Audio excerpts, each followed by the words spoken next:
ৰাজাৰাম। আমি খ্ৰীষ্টপূৰ্ব ৭ৰ পৰা ৪ৰ ভিতৰত সংস্কৃত ৰামায়ণ ৰচনা কৰা দেখা পাওঁ। এই ৰামায়ণত ৬টা কাণ্ডহে আছিল। ইয়াৰ পিছত তৃতীয় খ্ৰীষ্টাব্দত আন এটা খণ্ড সংযোজন কৰি ৰামায়ণ ৰচনা কৰা হয়, যিখনত ৭টা কাণ্ড দেখা যায়। এই খণ্ডটিৰ নাম হয় উত্তৰাখণ্ড।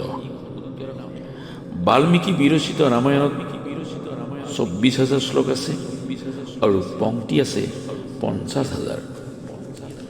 গোস্বামী তুলসীদাসে ৰামচৰিত মানস ৰচনা কৰে ১৫৭৬ খ্ৰীষ্টাব্দত। ইয়াৰ মুঠ শ্লোক ১,০৭৪টা, মুঠ পংক্তি আছে ১২,৮০০টা। এই ৰামায়ণত তুলসীদাসে উত্তৰাখণ্ড সংযোজন কৰে। কথা হ'ল, উত্তৰাখণ্ডক কিয় সৃষ্টি কৰিব লগা হ'ল?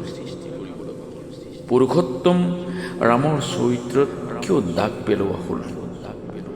আৰ্যবংশৰ কোনো ঋষিয়তাই ৭ম কাণ্ড ৰচনা কৰি ৰামক ক্ষত্ৰিয় সাজি ব্ৰাহ্মণৰ আনুগত্য কৰি দেখুৱালে।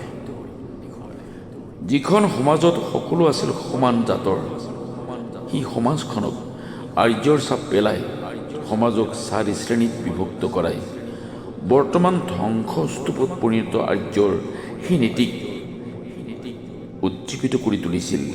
এনেদৰে সেই সময়ত ক্ৰমশ